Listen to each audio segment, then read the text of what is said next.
তা ইউলিসিস শুরু করার আগে কয়েকটা বিষয় সম্পর্কে আমি তোমাদের কাছ থেকে জানতে চাইবো। সেটা হচ্ছে যে ইউলিসিস তো মানে আমরা জানি যে it's a kind of um a যে it's a kind of dramatic monologue, তাই তো? নিশ্চয়ই তোমরা জানো এটা যে আ যে one of the famous dramatic monologues. হ্যাঁ, আমরা জানি যে ভিক্টোরিয়ান যে এজ আ ভিক্টোরিয়ান এজ নিশ্চয়ই আমরা জানি। তো ভিক্টোরিয়ান এজে কিন্তু ড্রামাটিক মোনোলগ নিয়ে খুব এক্সপেরিমেন্ট করা হয়েছিল এবং সেটা হচ্ছে যে বিশেষভাবে ব্রাউনিং এবং তারপরে হচ্ছে যে টেনিসন। তা ব্রাউনিং এর যে মানে most of his poems R dramatic মোনোলগ এবং টেনিসনের কিন্তু বেশ কয়েকটি যে খুবই ইম্পর্টেন্ট পোয়েমস যেগুলো হচ্ছে যে written in dramatic মোনোলগ, that type of যে জনরা, যেটা দেখছি যে আমরা ভীষণ রকম পপুলার ছিল যে ভিক্টোরিয়ান পিরিয়ডে। তো যাই হোক, আমি শুরু করার আগে ওইটা একটু জানতে চাইবো যে what do you actually understand by dramatic monologue? Dramatic monologue. হুম, যার যার কিছু আইডিয়া আছে একটু বলতে পারো, একটু শেয়ার করতে পারো আমার। স্যার, ড্রামাটিক মোনোলগ মানে হুম। যেখানে একজন সিঙ্গেল স্পিকার থাকবে এবং হুম। একজন সাইলেন্ট লিসেনার। হুম।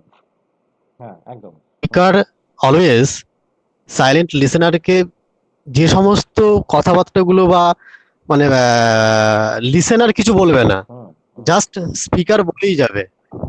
হুম। হুম। হ্যাঁ, একদমই তাই।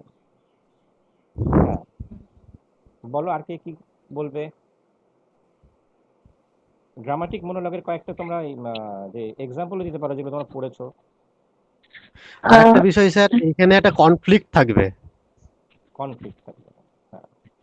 হ্যাঁ, বিপাশা বলো। হ্যাঁ, মানে সামনে যে অডিয়েন্স কে বলবে সেটা ইমাজিন পার্সন থাকবে, মানে ন্যারেটিভটা যাকে ডেডিকেটেড থাকবে সেটা একটা ইমাজিন পার্সন থাকবে। হুম। আর এক্সাম্পলের মধ্যে দিতে পারি ব্রাউনিং এর ম্যাক্সিমাম পোয়েম গুলোই হচ্ছে মনোলগ, ড্রামাটিক মনোলগ, হুম। যেরকম দ্য লাস্ট রাইড টুগেদার হুম। হুম। বা দ্য লাস্ট ডাচেস, এইগুলো আর কি। হুম। হুম। মাই লাস্ট আছে। হ্যাঁ, হ্যাঁ। হ্যাঁ, ঠিক আছে। আর আর কেউ কিছু বলবে?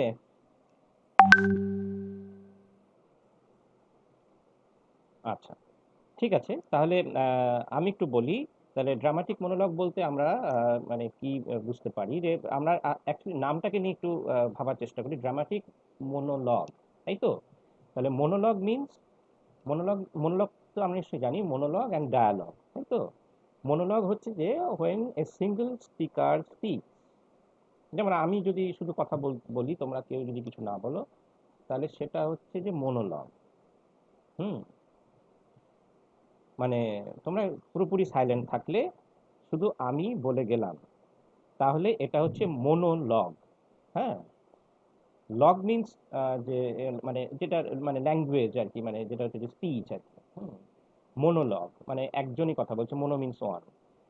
হ্যাঁ, ডায়ালগ কথাটাও আমরা জানি। ডায়া ডায়া হচ্ছে ডায়া মিনস হচ্ছে বিয়ন্ড, দ্যাট ইজ যে শুধু একজন কথা বলবে না, তাকে ছাপিয়েও গিয়েও কথাটা যে অন্য মানে অন্য কেউ বলবে। ঠিক আছে, ডায়া বলতে কিন্তু অনেক আমরা ভাবি টু, টু নয়, এখানে কিন্তু ডায়া, নট ডাই। তাহলে ডায়লগ হতো, ডায়ালগ কিন্তু ডায়া মিনস হচ্ছে বিয়ন্ড। হুম। তার মানে হচ্ছে যে শুধু আমি নই, সেখানে আরো অনেকে এনগেজ থাকবে, মানে শুধু দুজন যে তা নয়, আরো অনেকের সঙ্গে যদি কথা হয় সেটাও ডায়ালগ। ঠিক আছে, তাহলে মোনোলগ অ্যান্ড ডায়ালগ। তাহলে যখন আহ, একজনই কথা বলে যাচ্ছে, তাহলে সেটা মোনোলগ হচ্ছে। তাহলে প্রসেনজিৎ যেটা বললো যে যে ড্রামাটিক মোনোলগ হচ্ছে এমন একটা পোয়েম যেখানে একজন সিঙ্গল স্পিকার স্পিক্স। ঠিক আছে, and there is a silent listen. তাহলে এটা তো মোনোলগ হলো, কিন্তু ড্রামাটিক কেন? এই জায়গাটা আমাদের একটু ভাবতে হবে। ড্রামাটিক কেন? যেটার একটা যে পয়েন্ট যেটা প্রসেনজিৎ বলেছে যে একটা কনফ্লিক্ট থাকবে, তাই তো? হ্যাঁ স্যার। হ্যাঁ, হ্যাঁ, হ্যাঁ। হ্যাঁ, তো যে একটা কনফ্লিক্ট থাকবে। হুম। একতা প্লিজ তুমি সরি ক্যামেরাটা অফ রাখো, আমার ভীষণ ডিস্ট্রাকশন হচ্ছে। একতা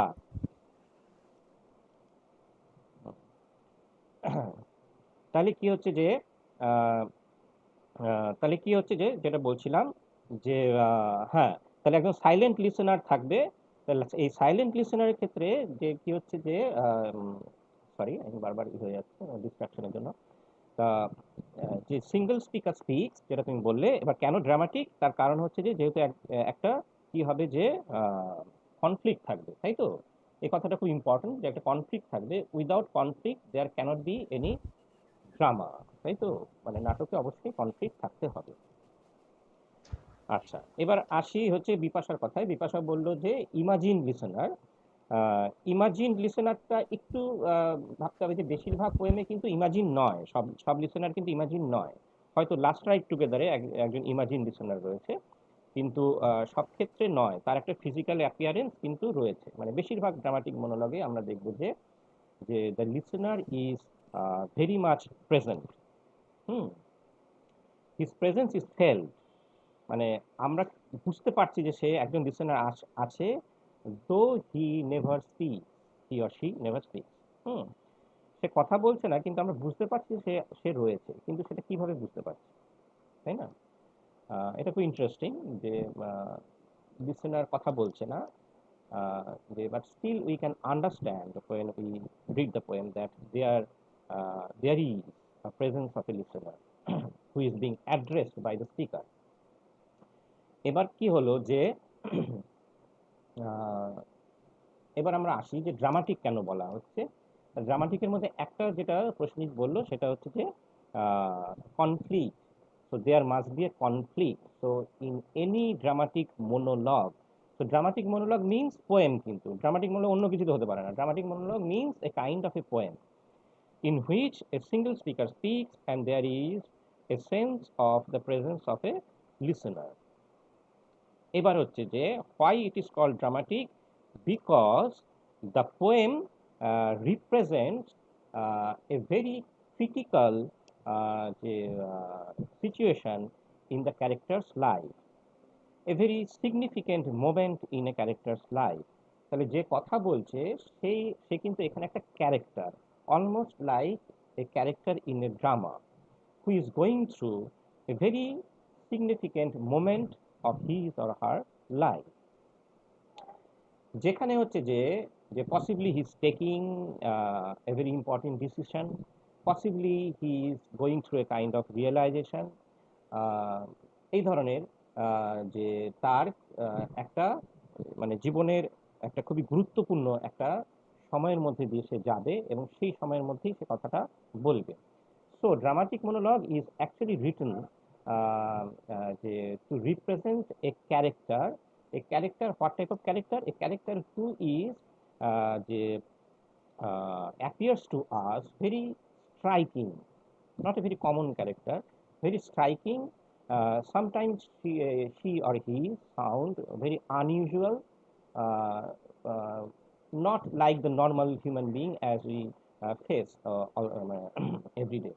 তাহলে সেরকম নয়, কিন্তু সে একটা একটু অন্য ধরনের ক্যারেক্টার। মানে সে এক্সট্রাঅর্ডিনারি হয়তো নয়, কিন্তু অর্ডিনারি নয় কখনো। এরকম একজন ক্যারেক্টার যে অনেক সময় একটা ক্রিটিক্যাল সিচুয়েশনের মধ্যে সে কথা বলবে, সে একটা ক্রাইসিসের মধ্যে দিয়ে যাবে, সেই সময় সে কথা বলবে। So dramatic monologue always it creates a kind of a dramatic situation, বুঝা গেল? So when we read such kind of a poem, we feel that as if a drama is being perform, as if a particular scene in a drama is being performed in which a character is going through a very important phase of his or her life, and he is delivering his speech to someone who remains silent, but at the same time his presence, that silent listener's presence, is felt by the language, by the some of the words or phrases that the speaker speaks. এই হলো another যে feature of dramatic monologue is that there is always a sense of an action, sense of an action, বুঝা গেল? মানে ঠিক drama তো drama যেমন action ছাড়া ড্রামা হয় না, ঠিক সেরকমই আমরা দেখব যে ড্রামাটিক মনোলগে কিন্তু এরকম হয় না যে কোনো একজন ক্যারেক্টার সে মানে ওই স্টেজে দাঁড়িয়ে বক্তৃতা দেওয়ার মতন সে শুধু বলে যাচ্ছে, এরকম কিন্তু হয় না। মানে আহ, মানে he or she is in an action, মানে he or she is doing something, মানে সে একটা কিছু করছে এবং সেই কাজটা করতে করতে সে কথা বলছে। হুম। So there is a sense of movement, মানে ও দেখা যায় যে just like a character who shifts from one place to another on the stage, যেমন হয় আর কি। মানে এই মুভমেন্টটা কিন্তু ড্রামাটিক মনোলগের মধ্যে আছে। হুম। তাহলে এই ধরনের আমরা দেখব যে features which are very much যে present in a drama are applied in such kind of a poem. এখন কথা হচ্ছে হঠাৎ কেন এই ধরনের পোয়েম লেখার প্রয়োজন হয়ে পড়লো, বা কেনই এটা এইভাবে লেখার যে একটা যে দরকার হয়ে পড়লো, এটা কারণটা কি? তার কারণ হচ্ছে যে মানে আচ্ছা ড্রামা। সুমিতা, হ্যাঁ, হ্যাঁ। হ্যাঁ সুমিতা হুম, হুম। শুনতে পাচ্ছ? হ্যাঁ, হ্যাঁ বলো। বলছি কি যে আমার, হ্যাঁ হুম, আমার এখানে একটা জিনিস বলার প্রয়োজন বলে মনে হচ্ছে, সেটা হচ্ছে এই যে তুমি টেনশনের কথাটা বলছো, টেনশন তো অবশ্যই একটা আছে, একটা হুম, ড্রামাটিক কোয়ালিটি, সেটা তো পোয়েমগুলোর মধ্যে রয়েছে। কিন্তু যে আর কি সাইলেন্ট ইন্টারলোকিউটর, মানে যাকে তুমি সাইলেন্ট লিসনার বলছো, তার কিন্তু অ্যাক্টিভ কোনো মানে মানে সে কোনো অ্যাক্টিভ রোল প্লে করছে না, মানে হিজ বা her role and reactions are inferred through the words of the speaker. মানে সে কি করছে না করছে সেগুলো কিন্তু সবটাই স্পিকারের যে মনোলগ সেটা থেকেই আমরা কিন্তু পাচ্ছি। একদম। সেটাও খুব ইন্টারেস্টিং, মানে হ্যাঁ মানে এইটা আমার মনে হলো যে এখানে বলাটা দরকার আর কি। যেমন মাই লাস্ট ডাচেস যদি তুমি দেখো, সেখানে কিন্তু ডিউকি বলে দিচ্ছে যে মানে যে যাকে ইমাজিন করা হচ্ছে, ইমাজিনারি লিসনারি, আমার মানে ইমাজিনারি অডিয়েন্স বা ইমাজিনারি লিসনার, তার কি রিয়াকশন, তার কি রোল, সেগুলো কিন্তু সবটাই স্পিকার বলে দিচ্ছে, তার কোনো অ্যাক্টিভ পার্টিসিপেশন সে কিন্তু সেখানে থাকছে না, দাঁড়াও, আমি তাই না? পড়িনি। মানে হুম, সেটাই হুম। হ্যাঁ, হ্যাঁ, হ্যাঁ। সেটা হ্যাঁ, যে যে লিসেনার তার কোনো। হ্যাঁ, হ্যাঁ। তার কোনো অ্যাক্টিভ পার্টিসিপেশন কিন্তু আমরা পাচ্ছি না। হুম, হুম, সেটা হুম। তার ক্যারেক্টারিস্টিক, তার সেগুলো, তার তার ইউনো কি বলবো, মানে তার হুম, যে ফেসিয়াল হুম, এক্সপ্রেশন, সেগুলো কিন্তু সবই আমরা একজনের মুখ থেকেই পাচ্ছি, মানে হুম, সেই হুম, হুম। জন্যই মনোলগ আর কি, ড্রামাটিক মনোলগ আর হ্যাঁ, কি। হ্যাঁ, হ্যাঁ। এবং লিসেনারের যে রিয়াকশন, সেই রিয়াকশনটা কিন্তু আমাদেরকে গেস করতে হবে, মানে the through the language of the speaker. তাছাড়া আমাদের কোনো ইয়েস স্যার। উপায় নেই। কিন্তু যেটা ইম্পর্টেন্ট সেটা মানে actually in dramatic monologue the focus of the attention is the speaker, not the listener কিন্তু এখানে ইম্পর্টেন্ট নয়, মানে the listener plays a passive role, but at the same time he যে his function is just like a catalyst, মানে ও না থাকলে তো কথাটা বলা যাবে না। মানে মানে he is actually addressing someone। হুম। মানে যে স্পিকার সে তো অ্যাকচুয়ালি এটা তো কোনো স্বগতোক্তি নয়, মানে যেটাকে আমরা বলি সলিলকি। সলিলকিতে কি হয় যে সে নিজের সঙ্গেই কথা বলে, কিন্তু ড্রামাটিক মনোলগে কিন্তু এটা কিন্তু সলিলকি নয়। এটা কিন্তু মানে এ কাইন্ড অফ এ যে কনভারসেশন, কিন্তু এটা হচ্ছে যে ওয়ান ওয়ে কনভারসেশন, মানে যেখানে একজন কথা বলছে না, বা এমন একটা মোমেন্টে যে সময় লিসেনার সাইলেন্ট রয়েছে, সে আর কোনো কথা বলছে না। হ্যাঁ। হ্যাঁ, absent presence of the listener. হ্যাঁ। তাহলে কি হচ্ছে যে এটা কিন্তু খুব ইম্পর্টেন্ট, যে লিসেনারের ফাংশনটা হচ্ছে এখানেই, মানে যে আহ, যে ওকে অ্যাড্রেস করে কথাটা বলা হচ্ছে, মানে এখানে এই লিসেনার কিন্তু যে আমরাও, মানে যারা আমরা পোয়েমটা পড়ছি, এবং আমরা বারবার কি করছি এই পোয়েমটার মধ্যে দিয়ে, মানে ড্রামাটিক মনোলগের সবচেয়ে ইন্টারেস্টিং সাইড হচ্ছে এটাই, যখনই আমরা ড্রামাটিক মনোলগ পড়ি আমরা কিন্তু ওই ক্যারেক্টারটার মধ্যে ঢুকে যাই, মানে এটাকে বলে ক্যারেক্টার ডাইসেকশন। মানে এই চরিত্রটা আমাদের মনে হয় একটা অদ্ভুত রকমের মানুষ, তো যে কেমন করে কথা বলছে, এবং তখন আমরা তাকে বোঝার চেষ্টা করি যে এই মানুষটা কেমন। এই যে তার একটা অনেক সময় দেখা যায় ও খুব ইডিওসিনক্রেটিক ক্যারেক্টার হয়, ইডিওসিনক্রেটিক ক্যারেক্টার, মানে মনে হয় যে এই মানুষটা খুব একটা মানে সাধারণ নয় আর কি, মানে maybe he or she is suffering from or going through a kind of psychological যে প্রবলেম, অনেক সময় সে একটা যে সাইকিক ক্যারেক্টার এরকমও হয় আর কি, এরকম আমাদের অনেক সময় মনে হয়, খুব অস্বাভাবিক এরকম আমাদের মনে হয়। তা এই ধরনের চরিত্রগুলোকে সাধারণত আমরা মানে ড্রামাটিক মনোলগে দেখবো যে এই চরিত্রগুলোকে নিয়ে ডিল করা হয় তারা একটু অস্বাভাবিক ধরনেরই চরিত্র হয়। এবং সে যে আরেকটা খুব যে খেয়াল করার বিষয় সেটা হচ্ছে ড্রামাটিক মনোলগে দেখবো যে স্পিকার সে ঠিক যে ধরনের ল্যাঙ্গুয়েজ, যে ধরনের টার্মস, যে ধরনের ফ্রেজ ওয়ার্ড সে ইউজ করছে সেগুলো দিয়ে কিন্তু তার যে নেচার, হুম, সেটা কিন্তু ভীষণ রকম ভাবে ধরা দেয়। তো সেই জায়গাটা কিন্তু খুব ইম্পর্টেন্ট। ঠিক আছে, আরেকটা ফিচারের কথাও এখানে বলা যেতে পারে, সেটা হচ্ছে যে ড্রামাটিক মনোলগে যেটা হয় যে ড্রামাটিক মনোলগ বিগিনস অ্যাব্রাপ্টলি, হঠাৎ করে শুরু হয়, মানে অন্য কবিতার মতন নয়, মানে যে মনে হয় যেন ঠিক মাঝখান থেকে যেন শুরু হলো, যে মনে হয় যেন স্পিকারের আগে অনেক কিছু বলেছেন এবং মানে he is continuing his speech, so it begins abruptly in an মানে ইলেকট্রিফাইং ম্যানার, এবং একই সঙ্গে ইট বিগিনস পাওয়ারফুলি, হ্যাঁ, ভেরি পাওয়ারফুল বিগিনিং। এটা কিন্তু ড্রামাটিক মনোলগ একটা খুব বড় বৈশিষ্ট্য, মানে the first sentence is always very powerful. হুম, ঠিক আছে, তাহলে এবার আমরা দেখার চেষ্টা করি যে Ulysses as a dramatic monologue, এটা এইভাবে পোয়েমটাকে বোঝার চেষ্টা করি। ইউলিসিসকে এটা আমরা সবাই জানি, ইউলিসিসের নিয়ে আমি আর খুব একটা বেশি বলছি না, আমি পোয়েমটাকে বোঝার চেষ্টা করছি অ্যাজ এ ড্রামাটিক মনোলগ।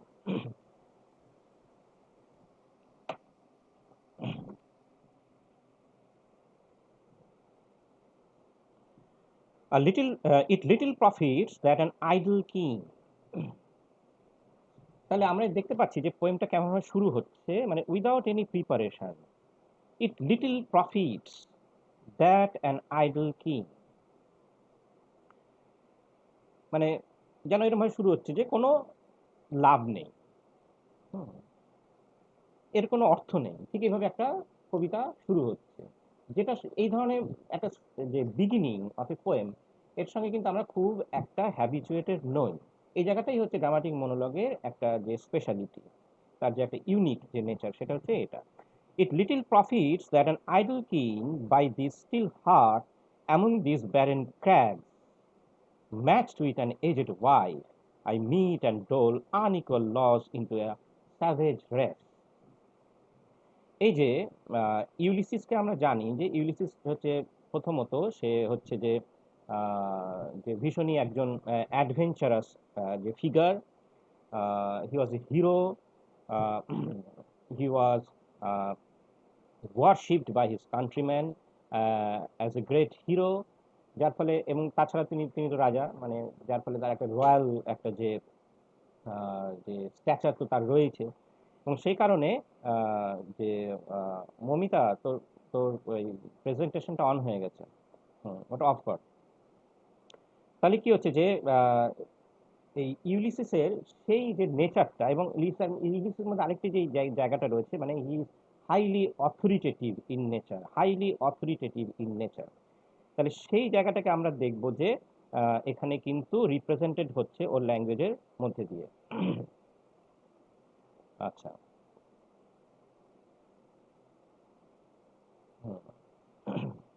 তাহলে কি হলো যে হ্যাঁ, মমিতা ওটা একটু সরিয়ে দে। হ্যাঁ, তো প্রেজেন্টেশনটা অন হয়ে গেছে, মমিতা ধর।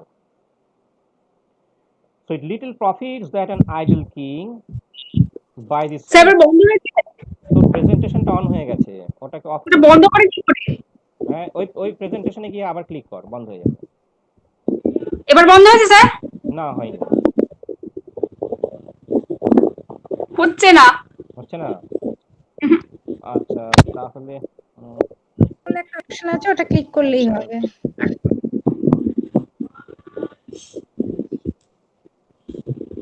স্টপ প্রেজেন্টেশন বলে একটা অপশন হ্যাঁ, আছে, ওটা কি দেখাচ্ছে না অপশনটা এই মুহূর্তে উপরেই আমাকে আছে।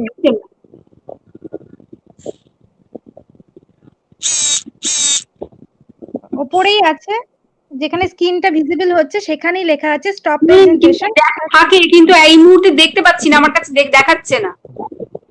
তাহলে তুমি কাট করে বেরিয়ে যাও, দিয়ে আবার জয়েন করো। হুম, হুম, হুম। আচ্ছা, হ্যাঁ, ঠিক আছে। হুম, হ্যাঁ, আচ্ছা, তাহলে কি হচ্ছে যে ইট little profits that an idle king. তো আইডল কিং হি ইজ, মানে এখানে কিন্তু আমি দেখবো যে ও কিন্তু নিজেকে কিং হিসেবে রিপ্রেজেন্ট করতে খুব একটা ইচ্ছুক নয়। মানে এখানে একটা নিগেশন আছে। হ্যাঁ, নিগেশন মানে সে তার যে আইডেন্টিটি সেটাকে সে রিজেক্ট করছে।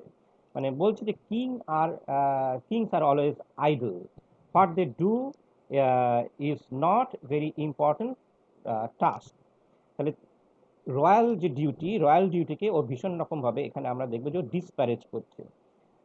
তার কারণ ওর মনে হয় যে royal duties are actually domestic duty, homely duties, household duties. এবং হাউস হোল্ড ডিউটিসকে আমরা ভীষণ রকমভাবে কি করি, যে এটাকে সবসময় ভীষণ রকমভাবে ডিসপ্যারেজ করি। হুম, যে গৃহকর্ম, যারা গৃহকর্মের সঙ্গে যুক্ত থাকে তারা যে খুব একটা গুরুত্বপূর্ণ মানুষ নয়। মানে তারা হচ্ছে মানে সেটা একটা ফেমিনাইন একটা যে কাইন্ড অফ যে ডিউটি, তাই তো? যে মেয়েদেরকে আমরা ইনফিরিয়র ভাবি কেন? Because they do household duty, গৃহ কাজ করে। আর যে পুরুষরা বাইরের কাজ করে, তারা বাইরে বেরোয়, দেশ সামলায়, দেশকে রক্ষা করে, সমাজ নিয়ে ভাবে আর কি। They do greater duties because they go outside. এবং সেই কারণে দেখা যায় যে সবসময় আমরা হোমলি ডিউটিসকে, মানে এটা একটা পিতৃতান্ত্রিক একটা চিন্তা আর কি, যার মধ্যে দিয়ে আমরা ভাবি আর কি যে হোমলি ডিউটিস আর ইনফিরিয়র ডিউটিস। আর ইউলিসিস যেহেতু একজন হিরো, এবং যেহেতু সে হাইলি অথরিটেটিভ, যার ফলে ও ভীষণ রকমভাবে তার মধ্যে একটা যে প্যাট্রিয়ার্কাল একটা বেন্ট অফ মাইন্ড তার মধ্যে রয়েছে। এবং সেখান থেকেই সে কিন্তু কিংয়ের যে ডিউটি সেটাকে সে একেবারেই যে রিজেক্ট করছে। Why he thinks that he is much superior than a king? Because he travels. কারণ সে অ্যাডভেঞ্চার করে, সে নিজেকে বন্দি রাখে না। বোঝা গেল? এবং সেই কারণেই সে মনে করে যে তার এই ডিউটিটা বেশি ইম্পর্টেন্ট। ঠিক যেভাবে আমরা যে ছেলেরা বাড়ির মহিলাদেরকে যে তাদের ডিউটিটাকে রিজেক্ট করি, যে কিছুই তো করো না, সারাদিন ঘরে থাকো, হ্যাঁ, তা যে অফিস থেকে এসে আমরা যে যে একটা সুপিরিয়রিটি, একটা যে কমপ্লেক্স আমরা যে ভুগি সবসময়। তা ইউলিসিসের মধ্যে কিন্তু সেই অথরিটেটিভ নেচারটা ভীষণ রকমভাবে রয়েছে, এবং সেই কারণেই he is completely denying his duties as a king. It little profits that an idle king by the still hearth. So people all are living in their comfort zones, still hearth. বুঝা গেল? মানে ঘরে বসে সবাই আগুন তাপায়। এই যে আগুন তাপানো, enjoying the household fire, এটাকে আমরা ধরে নিই যে এটা মানে a kind of highly lazy kind of activity. So this people are all lazy, unproductive, uncreative, they are unadventurous, they confine themselves in the household affair by the still heart among these barren crags. So he is cursing his own land because it doesn't produce anything. হ্যাঁ, মানে infertile land. বুঝা গেল? তাহলে তার দেশে কিছুই সেরকম যে ফলন হয় না। So unproductive land. বুঝা গেল? So land which is unproductive is something which is rejected by Ulysses. বুঝা গেল? ইনফার্টাইল, বুঝা গেল? যেটা ইনফার্টাইল সেটাকে আমরা কখনোই খুব একটা বেশি গুরুত্ব দিই না। Land, whether it is land or whether it's a woman. তাহলে সে যদি ইনফার্টাইল হয় তার কোনো গুরুত্ব নেই, because it's task is only to produce. তো সে যদি প্রডিউস করতে পারছে না, তাহলে ইট শুড বি রিজেক্টেড। তাহলে ও তাই বলছে যে among this barren crags matched with an aged wife. তাহলে আমরা দেখছি যে ল্যান্ড এবং ওয়াইফ দুটো এখানে পাশাপাশি রয়েছে, যে দুটোকেই আমরা একই নজরে দেখি, যে নারী এবং জমি দুটোই হচ্ছে যে একটা চাষ করার জায়গা আর কি। যার ফলে সেখানে যদি কোনো সেটা যদি কিছু প্রডিউস করতে না পারে, তাহলে সেটার কোনো গুরুত্ব নেই। তাহলে wife has become aged, so she cannot produce anything anymore, so she is also to be rejected. Aged wife, তাহলে ওয়াইফ বলতে এখানে যে woman, and woman are always যে আমরা জানি যে confined with household duties, and that's why they appear to us highly irritating, কারণ তারা সবসময় গৃহকর্ম নিয়ে ব্যস্ত থাকে। আমরা খুব ইরিটেটেড হই মহিলাদের এই ধরনের কাজকর্ম দেখে, যে সারাদিন সে রান্না করে, ঘর মোছে, এগুলো করে, যে যে এখন পাড়িয়ে দিও না, মারিয়ে দিও না, এইমাত্র মুছেছি, এ সমস্ত তারা বলে, আর আমরা খুব বিরক্ত হই আর কি, যে এগুলো কোনো গুরুত্বপূর্ণ কাজই নয়। তা সেই ধরনের যে আমরা দেখব যে নেচারটা কিন্তু ইংলিশের মধ্যেও রয়েছে স্বাভাবিকভাবে। তাহলে সে কি বলছে, তার ওয়াইফ হচ্ছে AZ, and as she is a woman, she is confined with her household duties, যার ফলে she is unmatched। ইলিসের সঙ্গে তার একেবারেই যে কোনো রকম যে মানে তার সমকক্ষ নয় সে কখনোই, যে যেহেতু সে একজন নারী, তারপরে আবার সে এজেড, ঠিক আছে।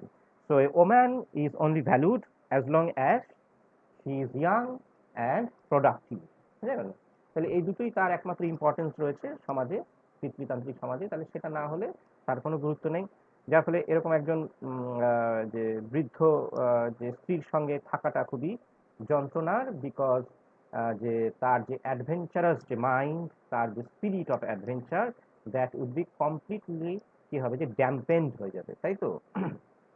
এগুলো নিয়ে আমরা অনেক মজার জোকসও শুনে থাকি, যে যে মেয়েদের সঙ্গে থাকলে কি হবে, তুমি খুব অ্যাডভেঞ্চারাস, সরি আনঅ্যাডভেঞ্চারাস হয়ে যাবে, যে তুমি খুব মেয়েলি হয়ে যাবে আর কি। ঘর আমরা বলি যে যে স্ত্রীর আঁচলে লুকিয়ে আছে আর কি, বউয়ের আঁচলে লুকিয়ে থাকে আর কি, এই যে কথাগুলো, এগুলো হাইলি নেগেটিভ যে এক্সপ্রেশন যেগুলো আমরা ইউজ করি আর কি, যে যেগুলো আমাদের সবসময় রিজেক্ট করা উচিত।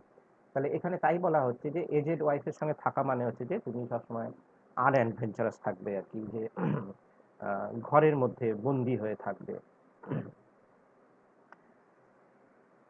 আর কি। I meet and dole unequal loss to a savage race, so he is calling his country people as a savage race, who are uncivilized. They are savage because they have no idea about the world outside, বুঝা গেল? মানে বাইরের জগৎ সম্পর্কে তাদের কোনো জ্ঞান নেই, বুঝা গেল? যে কারণে মহিলাদেরও আমরা খুব একটা বেশি গুরুত্ব দিই না, যে আমরা বলি কিছুই তো জানো না, কিছুই খবর রাখো না। তা এই যে ব্যাপারটা, যে বাইরের জগৎ সম্পর্কে, আউটসাইড ওয়ার্ল্ড সম্পর্কে ইউলিসিসের অনেক নলেজ, যেটা তার কান্ট্রি পিপলরা জানে না। So that also gives him a sense of superiority, বুঝা গেল? তাহলে তার এই যে রেস, তারা savage, they are uncivilised, they are unadventurous, and they are completely uneducated because they do not travel, they have no idea about the what is actually happening in the outside world, ঠিক আছে? এবং সেই ধরনের savage রেসকে যে rule করা মানে হচ্ছে যে you cannot provide them proper justice, you have to take very যে hasty decision to control that race, বুঝা গেল?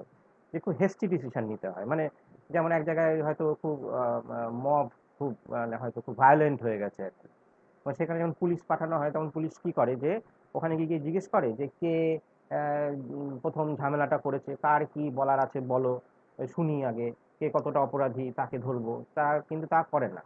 তারা জানে যে এখন এই মব ভীষণ ভায়োলেন্ট হয়ে গেছে, তারা মানে তারা কিছুই শুনবে না, যে যার ফলে এদেরকে সাপ্রেস করতে গেলে কি করতে হবে, যে যে সামনে যাকে পাবো তাকেই পেটাতে হবে। তাহলে এটা হচ্ছে আনইকুয়াল লস। তো sometimes the ruler has to যে execute unequal laws to suppress the mob, to suppress the race, এখানে যেটা ইউলিসিস বলছে। ক্লাসে যেমন টিচার অনেক সময় এরকম করে, যে প্রচন্ড হইচই হচ্ছে, যাকে সামনে পেলো তাকেই মেরে দিল, সে হয়তো বললো যে স্যার আমি তো কিছুই করিনি, কিন্তু দেখা গেল যে ওই যে সামনে যাকে পাওয়া গেল তাকেই মারা হলো, তাতে দেখা গেলো পুরো ক্লাসটা চুপ হয়ে গেল। তাহলে এগুলো হচ্ছে unequal laws, so he has to dole out unequal laws to the savage race. So he thinks that all the duties as a king he has to do are completely insignificant, very trivial kind of duties. So he has to reject all these things and continue his adventurous যে life. যেটা Ulysses আমরা জানি যে Ulysses যে after যে the Trojan war and, মানে যেটা আমরা জানি ট্রোজান ওয়ার কত বছরের হয়েছিল, যে 10 বছর ধরে ট্রোজান ওয়ার কন্টিনিউড হয়েছিল. তো হি যে যখন all the heroes, Greek heroes, they returned their home, they're all felt highly nostalgic যে দেশে ফিরতে হবে. So Ulysses was the only person who didn't return to his home. Yeah. So যেটাকে মানে he continued his journey throughout different countries and passed another 10 years traveling different lands. হ্যাঁ, after 20 years he returned home. যার ফলে ও যখন ফেরে তখন তাকে অনেকেই তাকে চিনতে পারেনি, এরকম একটা এই ধরনের গল্প আছে. তাহলে এই যে land of Ithaca, that is conceived by Ulysses as a land which produced nothing. So it is there is no benefit of ruling this country. এর কোনো লাভ নেই. এবার কথা হচ্ছে যে সত্যি ইউলিসিস যেগুলো বলছে এগুলো কি তাই, নাকি এগুলো ওর সবই পার্সোনাল একটা যে observation. Actually he is all যে creating this all kinds of যে এক্সকিউজেস. হ্যাঁ, এগুলো ওরা সবই এক্সকিউজেস. মানে ও অ্যাকচুয়ালি যেটা চাইছে সেটা হচ্ছে যে মানে টু কন্টিনিউ হিজ অ্যাডভেঞ্চারাস যে লাইফ, সেটা করার জন্য এই ধরনের এক্সকিউজগুলো ও তৈরি করছে, যে এগুলো করে কোনো লাভ নেই, হাউস হোল্ড ডিউটিসের কোনো গুরুত্ব নেই, রাজার কাজের কোনো গুরুত্ব নেই, যার ফলে এগুলো করে কোনো লাভ নেই, আর তাদেরকেই বা শেখাবো. যেমন করে আমরা টিচার অনেক সময় বলি, ফাঁকিবাজ টিচার আর কি, দূর ক্লাসে গিয়ে কি পড়াবো, কেউ তো পড়াশোনা করে না, কিছুই পড়ে আসে না, অকারণ পড়ানো, সুতরাং বসে বসে ঘুমোয়. এই যে ব্যাপারটা আর কি, যে ইউলিসিসের ব্যাপারটা হচ্ছে ঠিক এরকম ধরনের, ও কিছু এক্সকিউজ তৈরি করছে, যে এক্সকিউজগুলো ও শুধুমাত্র ব্যবহার করছে এই কারণেই যে হি actually wants to continue his যে হিজ যে অ্যাডভেঞ্চারাস যে অ্যাম্বিশন. তাহলে এটা সম্পূর্ণ কিন্তু ওর নিজস্ব, যে তার যে ইচ্ছে, তার যে ড্রিম বা তার যে চয়েস, সেটাকে সে পূরণ করতে সে চায়. আর ও যেহেতু king, is a man, so he has every right to take his own decision, যে কোনটা রাইট কোনটা রং সেটাকে ডিসাইড করার অধিকার ওর রয়েছে. তার কারণ হচ্ছে কিং, হি ইজ পাওয়ারফুল, যার ফলে ও নিজের মতন করে যে কোনো কিছুকে অ্যাকসেপ্ট করতে পারে, রিজেক্ট করতে পারে, আর সেটাই কি হবে যে অ্যাকনলেজড হবে সবার কাছে. এটা that is the luxury that any man, any ruler enjoys in a patriarchal society. তাই ইউলিসিস তাই করছে. সে কি বলছে, তার এই যে স্যাভেজ রেস, তারা কি করে, that hoard and sleep and feed and know not me. তারা শুধু হোর্ড করে, শুধু জমায়. এই জমানোটাকে খুব নেগেটিভ অর্থে দেখা হয়, যে people who hoard, who save, they are very unadventurous, যে তারা সবসময় যে they are not ready to take any risk. তাহলে যারা আনঅ্যাডভেঞ্চারাস পিপল তারাই হোর্ডিং করে, জমিয়ে রাখে, সেটা পয়সা, খাদ্য, সম্পত্তি, যাই হোক আর কি. And sleep and feed and know not me, আর আমাকে বোঝারই চেষ্টা করে না.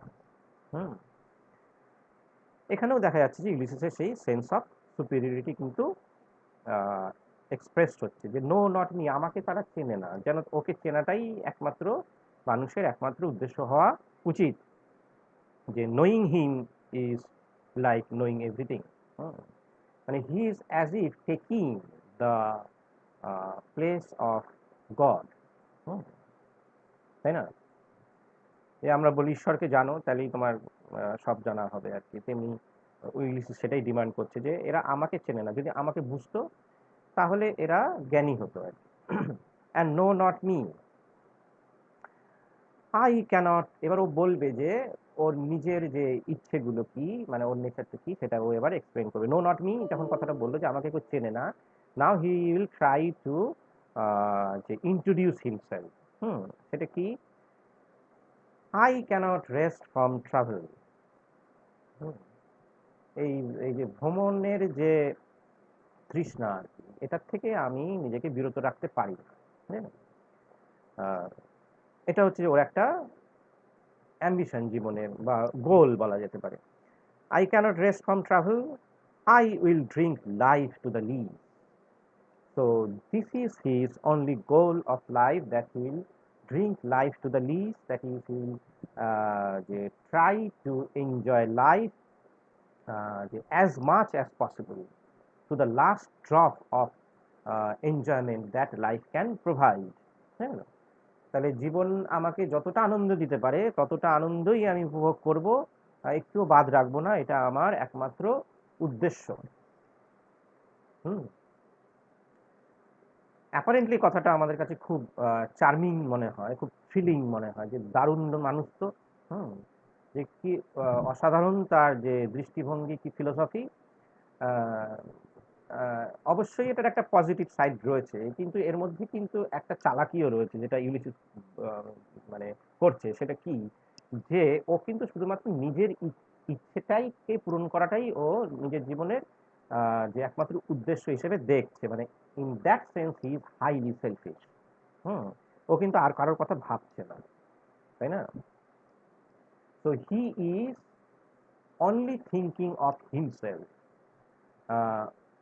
যেখানে হচ্ছে যে আহ, ও সম্পূর্ণ, ওর কাছে পুরো জগৎটা যা, ও নিজেও তাই, মানে এর বাইরে আর কিছু আছে বলে ও মনে করে না। মানে মানে he is completely blind to যে অল আদার থিং, যে আমি শুধুমাত্র আমার যে গোল সেটাকে আমি পূরণ করব। সেই গোলটা কোনো যে খুব একটা যে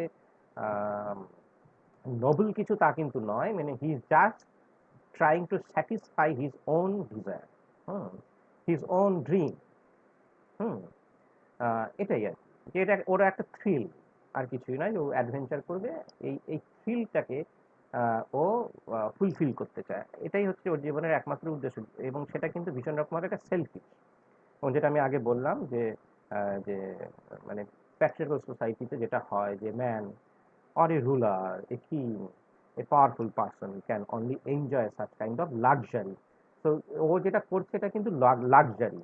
So he is rejecting his kingly duties, he is rejecting his household duties, হ্যাঁ, his duties towards his sons, his duties towards his wife, সব কিছুকেই ও রিজেক্ট করছে।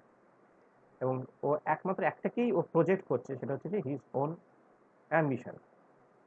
হুম So I will drink life to the lees. All times I have enjoyed greatly and have suffered greatly. এই পোয়েমটাকে খুব positively দেখা হয়, কারণ এই পোয়েমটাকে অনেক সময় দেখা হয় যে যে পোয়েম হুইচ টিচেস আস যে to do something Nobel in life rather than staying at home, এইভাবে পড়ানো হয়, এভাবে এইভাবে দেখাও হয়। কিন্তু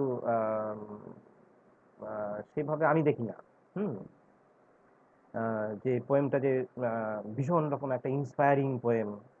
হুম যারা এভাবে ব্যাখ্যা করে তারা খুব সিম্পলিফাই করে পোয়েমটাকে, কারণ যেহেতু আমি আগেই বললাম যে এটা একটা ড্রামাটিক মনোলগ।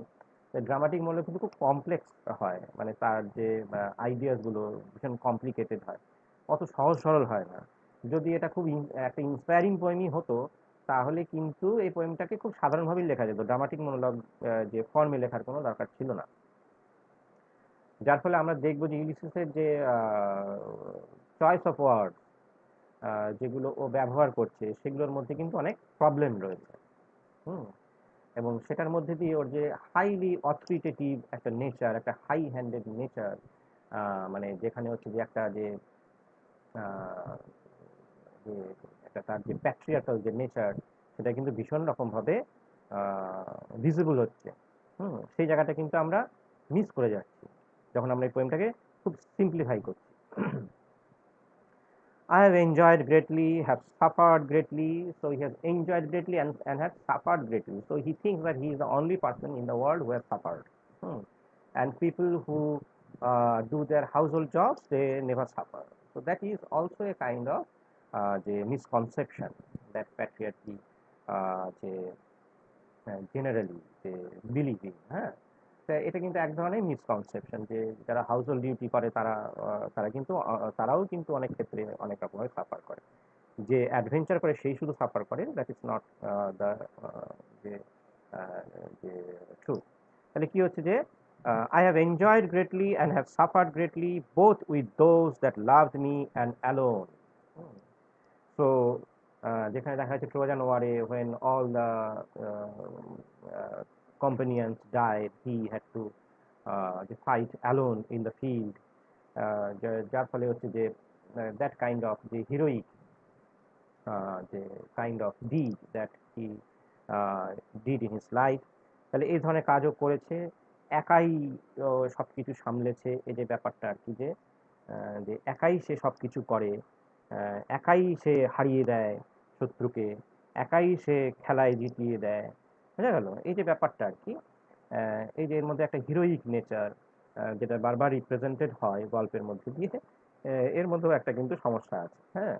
একা কোনো কিছু যেটা যায় না, আর যদি সেটাকে সেভাবে রিপ্রেজেন্ট করা হয় তাহলে বোঝা হবে যে সেটা রং রিপ্রেজেন্টেশন। যাই হোক, suffered alone on shore and when through scudding drifts the rainy Hyades vex the dim sea. তাহলে ও কি ধরনের যে ক্রিটিক্যাল যে কন্ডিশনের মধ্যে দিয়ে গেছে, নানান ধরনের যে যে ইনক্লিমেন্ট ওয়েদার যেগুলো ও সাফার করেছে। হায়াডিস, rainy হায়াডিস fax the dim C. Rainy হায়াডিস বলতে হচ্ছে যে হায়াডিস হচ্ছে যে একটা ওই ওটাকে কি বলে, একটা কনস্টিলেশন সম্ভবত, হ্যাঁ, a group of stars the rising of which indicates rainy, তাই তো? তাই সেটাকে হায়াডিস বলা হয়। হায়াডিস হচ্ছে যে ওই এক ধরনের তারার সজ্জা আর কি, যেটাকে আমরা কনস্টিলেশন বলি। যেমন নানান ধরনের যে তারার সজ্জা আছে না, ওই যে সপ্তর্ষি মণ্ডল, তারপরে হচ্ছে কালপুরুষ, সেরকম আর কি।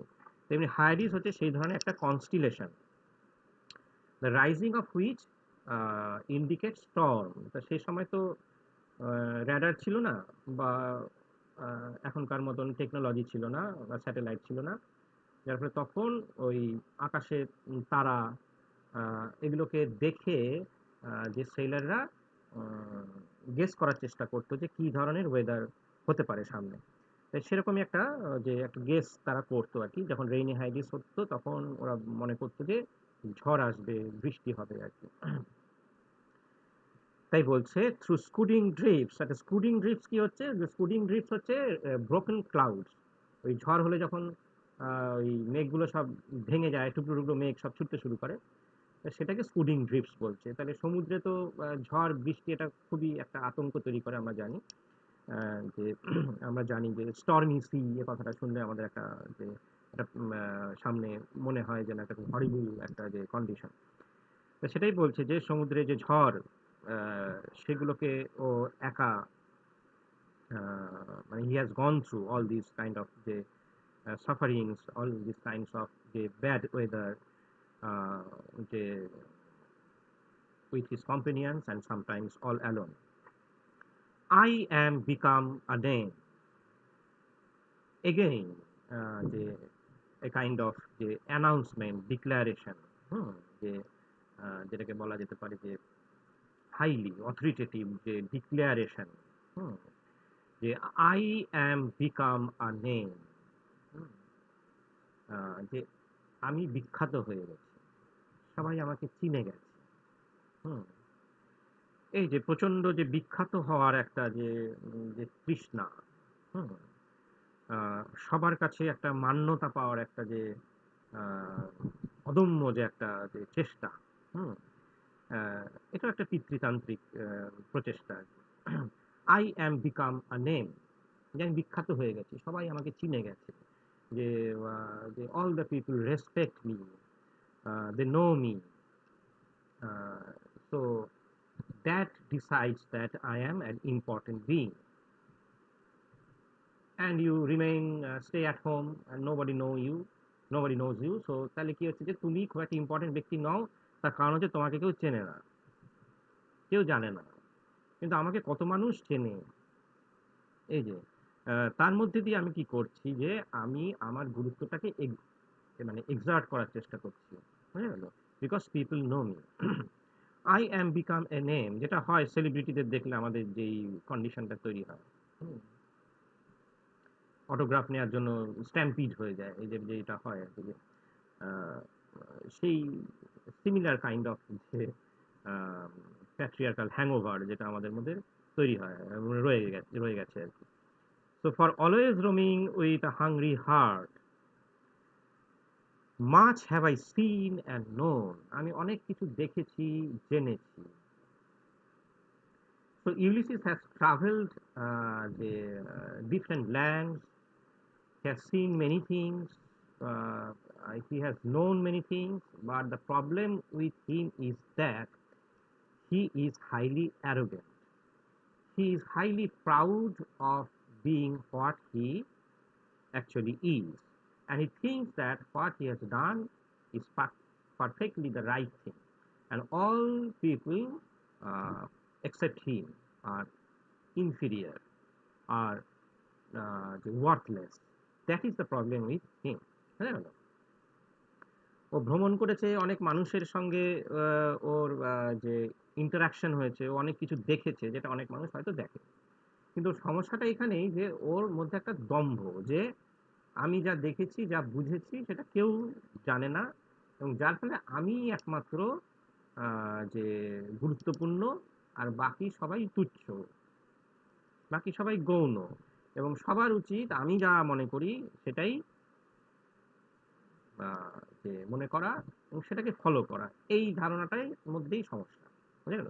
এখানেই মানে প্যাট্রিয়ার্কি চলে আসে, এখানেই পিতৃতন্ত্র চলে আসে, এখানেই সেই অথরিটেটিভ নেচারটা চলে আসে, এখানেই জায়গাটা প্রবলেমেটিক হয়ে যায়। I am becoming name for always roaming with a hungry heart. Much have I seen and known. Cities of men and manners, climates, councils, governments. Myself not least, but honored of them all.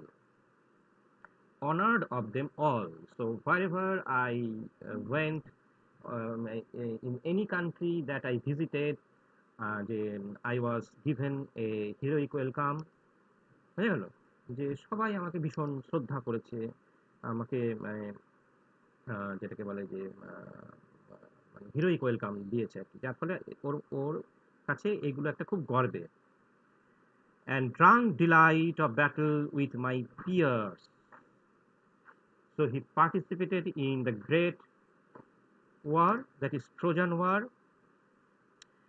and যে fought against the warriors who are almost equal in power, বুঝা গেল? in equal in যে wiring skills, সেরকম ধরনের যে যোদ্ধাদের সঙ্গে ও লড়াই করেছে যারা তার সমগোত্রীয়, সেটাও তার কাছে একটা বড় যে একটা credit. And drunk delight of battle with my peers, far on the ringing plains of windy Troy. Windy Troy, Troy আমরা জানি যে ট্রয়ের আগে এই এপিথেট আর কি, যে অ্যাডজেক্টিভটা বারবার ইউজ করা হয়। হোমারের যে ইলিয়াড, সেখানেও আমরা দেখব যে ট্রয় নগরীর আগে বারবারই স্টর্মি, উইন্ডি এই ধরনের যে এপিথেট বারবার ইউজ করেছেন হোমার। কেন ইউজ করেছেন? মানে এটা বলা হয় যে ট্রয় ওয়াজ ইউজুয়ালি যে সোয়েপ্ট বাই হেভি স্টর্ম, মানে ঝড় হয় আর কি, সেই জন্য ওখানে উইন্ডি কথাটা বলা হয়েছে। আর সেই অর্থে এটাও মানে এটাও এমফাসাইজ করছে যে যে যে সেই ধরনের যে ইনক্লিমেন্ট ওয়েদারের মধ্যে তাকে যে he had to continue the war. তো far on the ringing plains of windy Troy, plains বলতে এখানে war front, ringing plains, that is war front which is resounded with যে ওয়ারিং ক্রাই। তাহলে সেখানে সে সাফার করেছে এবং সে সেটাকে এনজয় করেছে। I am part of all that I have made, যেখানেই গেছি আমি সেটার একটা অংশ হয়ে গেছি। বুঝে গেল? So he participated everywhere actively, বুঝে গেল? যে ও কোথাও প্যাসিভ থাকেনি। So these are the things that he did in his life, and he takes pride in all these যে achievements, এটা আমরা দেখছি। আচ্ছা, তাহলে এইটুকু মধ্যে কারোর কিছু বলার আছে? বোঝা গেল যেটুকু বললাম? মাইক্রোফোন অন করতে পারে সবাই।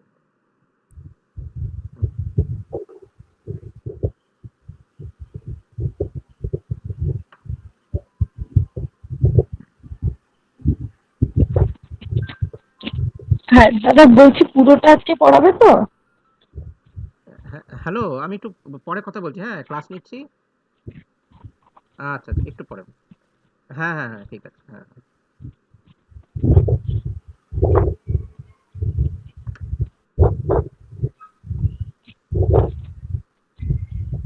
হ্যান্ড রাইটিংটা করে ফেলো।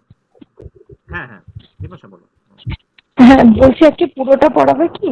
না, আমি পুরোটা পড়াবো না, হ্যাঁ, কারণ এখন অনেকটা রয়েছে, এটা আচ্ছা অনেকটা ডিসকাশনের জায়গা রয়েছে। হুম হুম, হ্যাঁ তাহলে কারোর যদি কিছু প্রশ্ন হ্যাঁ না হ্যাঁ, থাকে আমি আমি বলছি। দু একটা হ্যাঁ হ্যাঁ, বলো, তোমার কিছু বলা থাকলে বলো। হ্যাঁ প্রথম হচ্ছে যে ফার্স্ট স্ট্যান্জাতে একটু যেটা একটু জোরে বলো, ব্যারেন হ্যাঁ, ল্যান্ডের একটু জোরে বলো বিপাশা।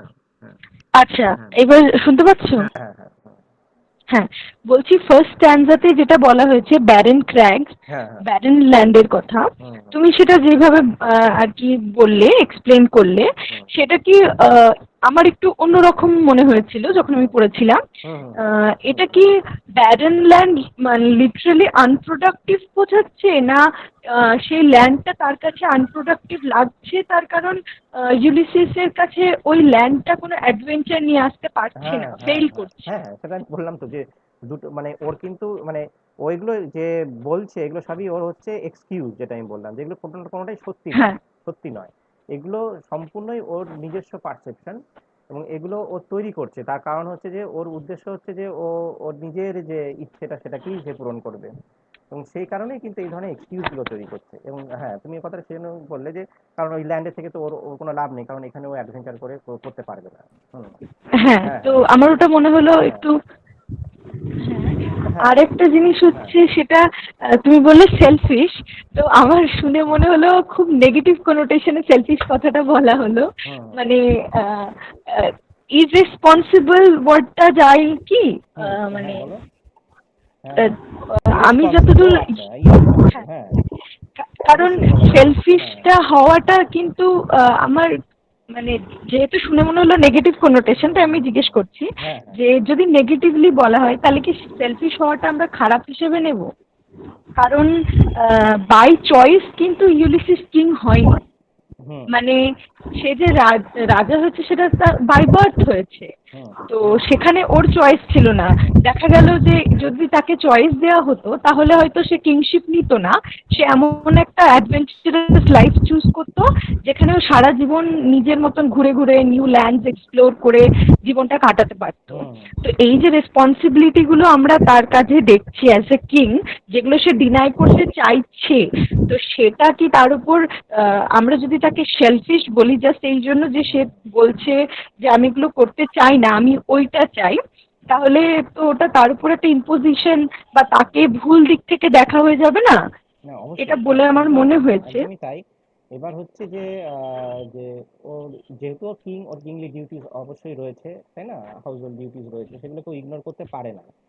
এবার হচ্ছে যে যে এবার পার্সোনাল চয়েসের জায়গাটা যেটা তুমি বলছো, যে কারোর ইচ্ছে নাই করতে পারে, যে যে আমার অ্যাডভেঞ্চার ভালো লাগে আমি সেটাই করব। হুম, তা সেটা তুমি করতেই পারো, তোমার পার্সোনাল চয়েস সেটা, কিন্তু তোমাকে যে ডিউটিস গুলো দেওয়া হয়েছে সেগুলো তো তোমাকে ফুলফিল করতেই হবে। এবার সেখানে একটা যে যে এই কনফ্লিক্টটা রয়ে গেছে। এবার ইউডিসির ক্ষেত্রে তুমি যেটা বললে যে যে যে ওই ইরেসপন্সিবল, হ্যাঁ, ইরেসপন্সিবল কথাটাও আমরা এখানে ইউজ করতে পারি, যে সেলফিশ কথাটা না বলে। আমি সেলফিশ এই অর্থেই বলছিলাম, কারণ মানে he is completely occupied with his own যে অ্যাম্বিশন, ভাবছে, আর কারোর কথা কিন্তু নিয়ে ও খুব একটা চিন্তিত নয়। এবং ও যে নিজের ছেলের উপর সমস্ত দায়িত্ব দিয়ে যাচ্ছে, আহ, যেটা এটাও একটা বড় প্রশ্ন যে সত্যি কি তার ছেলে অতটাই ওয়ার্দি, সে কি সত্যি সে রাজ্য চালাতে পারবে? তো এটা একটা প্রশ্নের বিষয়, যে ইউলিসিস যেটা মনে করছে যে ও ওয়ার্দি, কিন্তু সেটা তো নাও হতে পারে। তাহলে যার ফলে দু ক্ষেত্রেই আমরা দেখতে পারি, যে কোনো ক্ষেত্রে সে সেলফিশ, আবার তুমি যেটা বললে যে ইরেসপন্সিবল, সেভাবেও আমরা দেখতে পারি। আসলে এই পোয়েমটাকে নানান রকম ভাবে দেখা যায়। আহ, হ্যাঁ, তাই না? মডার্ন ক্রিটিক্সরা যেমন ভাবে দেখছে, সে কন্টেম্পোরারি ক্রিটিকরা একরকম ভাবে দেখছে। অবশ্যই তুমি তাকে ইরেসপন্সিবল তো অনেক ক্ষেত্রেই তাকে বলা হয়েছে, অনেক ক্রিটিকই বলেছে, আসলে কোনো অসুবিধা নেই তাকে ইরেসপন্সিবল বলা। সেলফিশ তুমি যেটা বলছো, সেই ওয়ার্ডটার ক্ষেত্রে তুমি বলছো যে একটা নেগেটিভ জায়গা রয়েছে। হতে পারে, যেটা তুমি হ্যাঁ, বলছো, হ্যাঁ হ্যাঁ। আমিও কারণ হ্যাঁ, আমার এটাই মনে হয়েছিল যে শুধুমাত্র ও শুধু নিজের ভাবনাটাই ভাবছে, সেই অর্থে সে selfish। হ্যাঁ, এবার নিজের ভাবনা ভাবাতে তো আমার মনে হয় না খুব একটা প্রবলেম আছে, যদি না সেটা কাউরির হার্ম করে, হ্যাঁ, মানে অবশ্যই। কাউরির যদি কোনো ক্ষতি না করে তাহলে তুমি নিজেরটা ভাবতেই হ্যাঁ, পারো। আমি কিন্তু অন্যের ক্ষতি করে যদি সেই ক্ষেত্রে শুধুমাত্র নিজেরটা ভাবি, তাহলে সেটা হ্যাঁ, সেটা সেলফিশ হয়, সেটা সেলফিশ হয়, হ্যাঁ, অবশ্যই অবশ্যই। হ্যাঁ। হ্যাঁ আরেকটা হচ্ছে প্রাউড ব্যাপারটা যে হ্যাঁ, বলেছো। আমি এখানে একটু আমি হ্যাঁ আমি এখানে একটু হ্যাঁ, বলি, হ্যাঁ, হ্যাঁ, মানে মনে হচ্ছে এখানে একটু বলার দরকার, সেটা হচ্ছে ও কিন্তু মানে মানে আপত্তিটা এখানেই যে ও নিজেকে বড় প্রমাণ করার জন্য, হ্যাঁ নিজেকে বিশাল কিছু প্রমাণ করার জন্য ও কিন্তু আর সবাইকে খুব মানে আহ, খুব মানে লুক ডাউন অন করছে, সেটা হ্যাঁ কিন্তু খারাপ। আর ও হ্যাঁ, এখানে টেলিমাকাসের গুণগুলো যখন বর্ণনা করছে না, সেগুলো ভীষণ আইরনিক্যালিও বর্ণনা ও করছে, যে মানে এগুলো টেলিমিনাসকে বলছে যে ও মানে হি হ্যাঁ যে গুড অ্যাট যে ডুইং হিজ হাউস হোল্ড হ্যাঁ জব, কিন্তু এটা কিন্তু ম্যানেজিং একটা হাউস যে হোল্ড, হ্যাঁ হ্যাঁ, যে এটা হ্যাঁ, কিন্তু ও ওটা কিন্তু বলছে ভীষণ ভীষণ আইরনিক্যাল, ওই কথাটার মধ্যে কিন্তু একটা স্যাটায়ার রয়েছে, হ্যাঁ, ভীষণ সার্কাস্টিক্যালি ওগুলোকে প্রেজেন্ট করছে, সার্কাস্টিক্যালি প্রেজেন্ট হ্যাঁ, তো করছে একদম। হ্যাঁ, হুম, ভীষণ সার্কাস্টিক্যালি প্রেজেন্ট করছে, তো হ্যাঁ সেই জন্যই মানে বিপাশা যেটা বলছে আমি বুঝতে পারছি, কিন্তু সমস্যাটা এখানেই আসছে যে ও নিজেকে একটা বিশাল কিছু প্রমাণ করার জন্য ওর ওর ওয়াইফকে, ওর ছেলেকে টার্গেট করছে, কিন্তু হয়তো ও যেগুলো বলেছে সেভাবে হলে তো Telemachus is a very potential ruler, তাই না? মানে হুম সেখানে যে ও সমস্ত হাউস হোল্ড ডিউটিস ভালো করে সামলাচ্ছে, কিন্তু সেখানেও কোথাও গিয়ে ওর অ্যাডভেঞ্চারাস স্পিরিটটাকে ইউলোজাইজ করছে, এবং ও যে কাজগুলো মানে টেলিমেকাস যেগুলো বাড়িতে করছে সেগুলোকে কিন্তু ও মানে নেগেট করছে। হুম আর হুম। সেইটা আপত্তির জায়গা আর কি আমার মনে হ্যাঁ হচ্ছে। হ্যাঁ, একদম একদমই তাই। এখানে একটা বড় স্যার সমস্যা রয়েছে ইউলিসিসের। হুম। স্যার বলছি এই লাইনটা যেটা আছে, ফার অন দ্য রিঙ্গিং প্লেন্সটা এখানে রিঙ্গিং কেন বলা হচ্ছে? হ্যাঁ, এই ওটা তো বললাম যে রিঙ্গিং বলতে যেটা হচ্ছে যে ওই মানে যুদ্ধের ক্ষেত্রে যে নয়েজেস গুলো হয় আর কি, ওয়ার ক্রাই যেটা আর কি, যে প্লেইনস বলতে ওয়ার ফ্রন্ট, যেহেতু সেখানে যুদ্ধ চলছে, সেই অর্থে রিঙ্গিং মানে মানে সাউন্ড, মানে যেটা হচ্ছে ফুল অফ যে যে নয়েজেস অফ ওয়ার। হুম, বোঝা গেল? হ্যাঁ হ্যাঁ, হ্যাঁ বলছি হ্যাঁ স্যার আরেকটা প্রশ্ন আছে, ভেক্স দ্য ডিসি, হ্যাঁ হ্যাঁ ভেক্স দ্য ডিসি বলতে ওই যে হ্যাঁ হ্যাঁ, থ্রো শুডিং ডিম সি, যে লাইনটা। ডিম, হ্যাঁ, ডিম ওয়াটার মানে হচ্ছে যে যেটা হচ্ছে যে অলমোস্ট ডার্ক, তাই তো? তাহলে সমুদ্র যখন অলমোস্ট ডার্ক হয়ে আসে, তার মানে হচ্ছে যে কোনো হেভি স্টর্ম আসবে, এবং সেই জন্য ওখানে ভেক্স কথাটা ইউজ হচ্ছে, যে when it disturbs the dark sea, তাই না? এখানে ভেক্স কথাটা হচ্ছে যে ডিস্টার্ব অর্থে ব্যবহার হয়। হুম। ডিস্টার্বড, ইউলিসিস এখানে ডিস্টার্বড। না না, ওই যে মানে সমুদ্রকে ডিস্টার্ব করছে। আমি এক ও সেকেন্ড লাইনটা আচ্ছা, দেখে নিচ্ছি, আমি কোথায় আছি। আহ, কোথায় গেল? তো হ্যাঁ স্কুডিং হ্যাঁ, ড্রিফটস। through scudding drifts the rainy Hyades vexed the dim sea। ও, রেইনি হাইডিসের কথা বলছে, যে রেইনি হাইডিস কি করছে, যে ডিম সি মানে ডার্ক সিকে ভেক্স করছে, মানে হচ্ছে ডিস্টার্ব করছে, মানে যে কোনো সময় মানে তাকে যে মানে ইন্ডিকেশন দিচ্ছে যে যে কোনো সময় ঝড় আসতে পারে আর কি। হুম। আচ্ছা, হ্যাঁ, স্যার। মানে এখানে বলা যেতে পারে হ্যাঁ, যেটা আমি বললাম ডিস্টার্ব বা অ্যাজিটেট, অ্যাজিটেট শব্দটা এখানে ইউজ করা যেতে পারে। হ্যাঁ, মানে সমুদ্রকে সে ডিস্টার্ব করছে বা অ্যাজিটেট করছে, মানে যেটাকে বলে মানে মানে ওই উথাল পাতাল করা আর কি, সেই যে সেই জায়গাটা আর কি। হ্যাঁ হ্যাঁ, আচ্ছা, মনীষা বলো। ঠিক আছে। হ্যাঁ স্যার, বলছিলাম যে আমার এখানে নেটওয়ার্কের ডিস্টারবেন্সের জন্য আমি একটা লাইনটা মানে এটা বুঝতে পারিনি। হুম সেকেন্ড লাইনটা, by this still hearth among this barren cage, তো ব্যারেন কেসটা তো আপনি ব্যারেন বললেন অ্যামং ক্র্যাগস, দিস হ্যাঁ, ব্যারেন হ্যাঁ ক্র্যাগস, হ্যাঁ হ্যাঁ হ্যাঁ, ক্র্যাক ক্র্যাগ, ওকে হ্যাঁ হ্যাঁ হ্যাঁ, হুম। ওকে। আর among this by this still has এই মানেটা একটুখানি যদি বলে দেন। হ্যাঁ, হার্থ তো জানো, হার্থ হচ্ছে যে ওই যে ফায়ার প্লেস যেগুলো ঘরের মধ্যে থাকে, যেখানে ওই হ্যাঁ আগুন জ্বলে আর কি, হ্যাঁ। তা হ্যাঁ এটাকে স্টিল বলছে, তার কারণ হচ্ছে যে এই স্টিল কথাটার মধ্যে এটাই বোঝাচ্ছে যে এটা খুবই একটা কমফোর্টেবল একটা যে জোন, যেখানে এই হার্ট গুলো থাকে। বাই দি স্টিল হার্ট মানে ইট নেভার মুভস, মানে Ulysses always tries to live a এর লাইফ মধ্যে হুইচ কোনো ইজ অলওয়েজ কোনো অ্যাডভেঞ্চার ইন এ নেই। মোশন, বোঝা গেল?